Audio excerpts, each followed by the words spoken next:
Shalom à tous et à toutes, bienvenue au Yalkut Yosef Online. On continue, je vous rappelle qu'on est dans le deuxième chapitre, dans le Yalkut Yosef, qui traite de comment on s'habille, également de la kippa, et on est la halacha Yud, la 10e halacha. On y va. Acholet minalav, celui qui enlève ses chaussures. Kedelinol minalim macherim yarvot Shabbat. Voilà, avant Shabbat, vous enlevez vos chaussures de semaine, vous allez mettre vos belles chaussures de Shabbat. Au kedenakotam, où tu veux les enlever pour les cirer l'irvot Shabbat. Yachlot yamin techila. T'enlèves d'abord la droite, qui va d'oseken et shel mitzvah. Regardez, normalement on enlève la gauche. Mais là tu enlèves pour la mitzvah, tu vas les nettoyer l'irvot Shabbat. Donc là tu enlèves d'abord la droite. Omnam, que chez choletz minalav, be'erev yom kippourim, mais quand t'enlèves avant Kippour, au erev tisha b'av, que des linoles pour mettre des chaussures qui sont en plastique, pour mettre tes crocs, ina lesmol techela. Donc en gros, retenez, on enlève toujours la gauche en premier, sauf si tu fais une mitzvah comme de les cirer l'irvot Shabbat. On est la lacha Yud Aleph 11, c'est parti. Iser, alors les amis, très important. Il faut faire attention. L'ilbosh bet malbushim yachad bepamachat. On n'a pas le droit de mettre deux vêtements ensemble. Des fois, tu mets en même temps un t-shirt et un pull. T'as pas le droit. Qui a d'avoir caché les shira. Ça fait oublier la Torah. Viesh omrim itzalizer. Il y en a qui même d'enlever. Or d'enlever, ça nous arrive. T'enlèves, tu vas enlever deux vêtements en même temps. T'enlèves ton pull et ton t-shirt. Ça sourd. C'est pas bien. On ne va pas dire que ça sourd, mais ce n'est pas recommandé, parce que ça fait oublier la Torah. Chez l'olifot bet begadi be'achad, il ne faut pas enlever deux vêtements ensemble. Viesh omrim de en lachouche baiser. Et là, belifsham, il y en a qui disent que l'interdit, c'est que de s'habiller, pas de se déshabiller. Av shikar lakel bepshut begadim, bien que meikaradin, on pourrait être meked d'enlever deux vêtements en même temps. Mais il dit le Rav, mikol makom, nachon iser, c'est pas très compliqué. Il vaut mieux ne pas non plus enlever deux vêtements. Ou beprat, Shinifot bel balvushim, en particulier que si tu enlèves deux vêtements en même temps. Yesh la rouche, il y a lieu de craindre qu'après, tu vas mettre deux vêtements également en même temps. Donc retenez, ni on met deux vêtements ensemble, ni on enlève deux vêtements ensemble. Yudbet. Nalim sheshalem, ardelim, veragilim, lanicham, aminalim, behemot achoref. Alors les chaussures, vous savez qu'on des sortes de scratch et qu'on les met en général en hiver. Mutar linot minalan bezenersha keloveshte begadim beachal. Vous savez, il y a des sortes de chaussures qui sont très chaudes. Et à l'intérieur, il y a des sortes de semelles, de choses qu'on va mettre pour que la personne ait plus chaud aux pieds. Bon, là, c'est pas deux vêtements. C'est une grosse semelle qui est dans une chaussure. Donc là, il n'y a pas de problème. Yud Gimel. Lo ineachet begadav tachat mereshutav bet shishan. Attention, les amis. Il ne faut pas mettre un vêtement sous votre coussin quand vous dormez. Ça faut oublier la Torah. Shesh omrim dadava grom leshicha. Je sais pas, imaginez, vous avez un t-shirt, vous laissez sous votre coussin. Non. La nuit, t'as chaud, t'enlèves ton t-shirt, tu mets sous ton coussin. C'est pas bien. Ça faut oublier la Torah.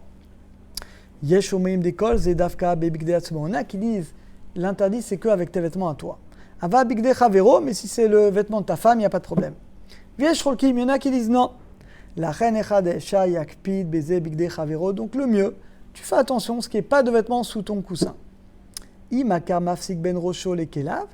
le vêtement il est vraiment sous le coussin, donc le coussin fait écran, on peut être mekel. Bon, il y en a qui disent qu'il faut faire attention de ne pas mettre ses chaussures sous le lit, près de ta tête. Imagine, tu mets tes chaussures sous ton lit, mais près de ta tête. C'est pas bien non plus. Donc tu les mets loin, au fond de la chambre, mais ne les mets pas proche de ta tête. Ça faut oublier la Torah. Il y en a qui disent également c'est de la Touma. Yud Dalet. En ela bekomas kufa. Et là, on va parler, les amis, très important, de parler. Vous savez ce que c'est komas kufa? C'est comme ça. La tête dressée, c'est orgueilleux. Vous savez, des gens comme ça, ils marchent comme ça. Tac. Vous voyez, les gens qui marchent comme ça, c'est une manière très orgueilleuse. Kaviachol dochek ragle shrina. C'est comme s'il enlève les pieds de la shrina, il les repousse. Afilu omed bemkomo veloler. Même si tu ne bouges pas. Asuliot, tu ne dois pas avoir une taille dressée, c'est orgueilleux. Vedin zenemar, ça c'est pour tous les hommes, et pas que pour les talmidei chachamim, pour tout le monde. Vechendin zenemar, et c'est pas que dans le Beth Midrash, mais même quand tu marches, les sages, ils marchent toujours les yeux vers le bas en signe d'humilité. Ah, milak malekolaretz kavodo, parce qu'Hachem remplit le monde. Mikol makom, lo yachov rosho terme, il ne faut pas non plus marcher comme ça.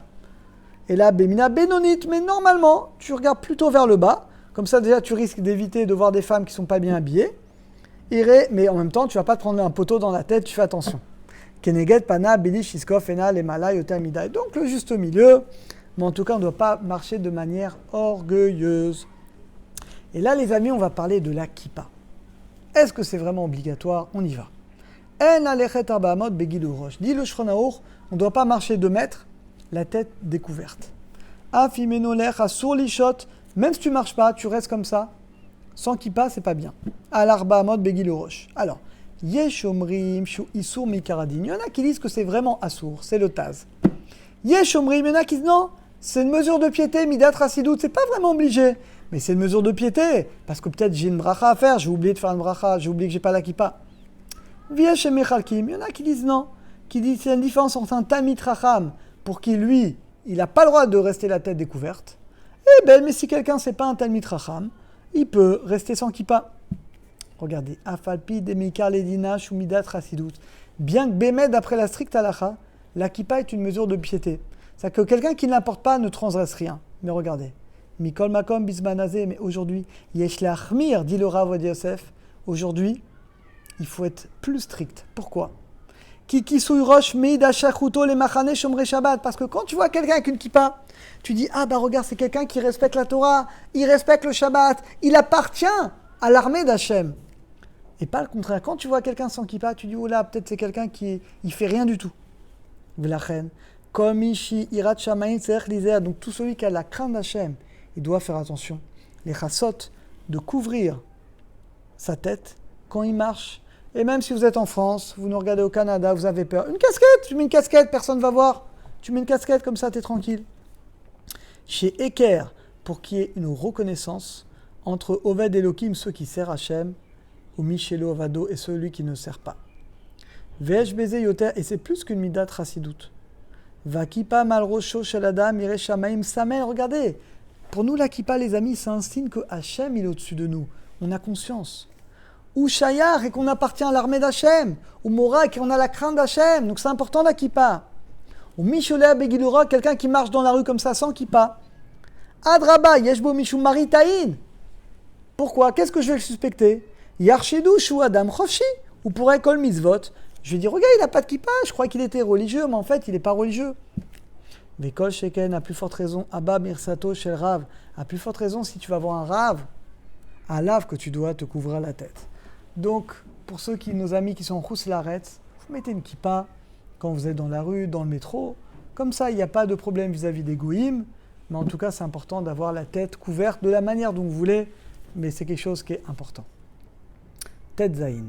Midat Rassidout Lakpi Lechet Bekippa Gdola. Alors, la taille de la kippa. Le mieux, c'est d'avoir une grande kippa, à Mechaset Kol Arosh ou Roubo. La kippa, regardez, tu dois l'avoir de tous les côtés. Des fois, tu as des gens qui ont des kippotes tellement petites, tu vois même pas qu'il a de kippa. On doit avoir des 4 côtés que tu as une kippa sur la tête.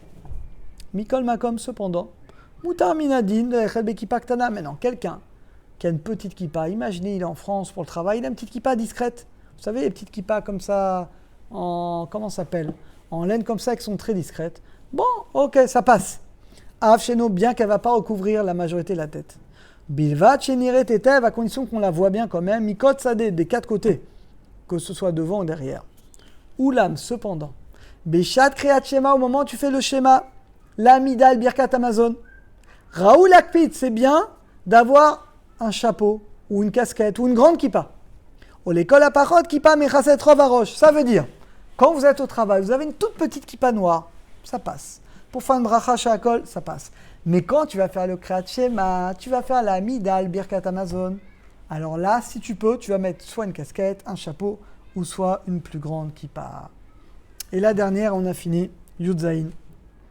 Moutar l'air les bêtes amichal. Par contre, si tu vas au mikvé ou au bain, tu peux aller sans kippa. On va dire à la plage, une plage séparée, bien entendu. Vechen moutar mikadin lachem bechofayam. Voilà, tu vas à la mer séparée, aux horaires où il y a les hommes, tu n'es pas obligé de garder la kippa. L'ora keshu betoch hamayim, pas seulement quand tu es dans l'eau, tu veux bronzer, il n'y a pas de problème, mais pas la kippa. Gam keshu tzachop, parce que c'est l'habitude là-bas, c'est l'habitude finalement de l'endroit. Ah, mais, je saute la parenthèse. Kasha yoshvim lechol, par contre, si tu es à la plage, tu t'assois pour manger, tu vas boire, alors minaraoui, là dans ce cas-là, il est mieux de remettre la kippa, surtout que la bracha, tu es obligé d'avoir une kippa pour faire la bracha.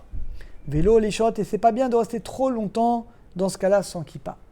Mikol Makom, cependant, En Ligor Bemisho Seken, dans celui qui a la mer, il est en train de bronzer longtemps, il ne met pas de kippa, on ne peut rien lui dire. Baruch Hashem, on a fini. À très bientôt à tous et à toutes.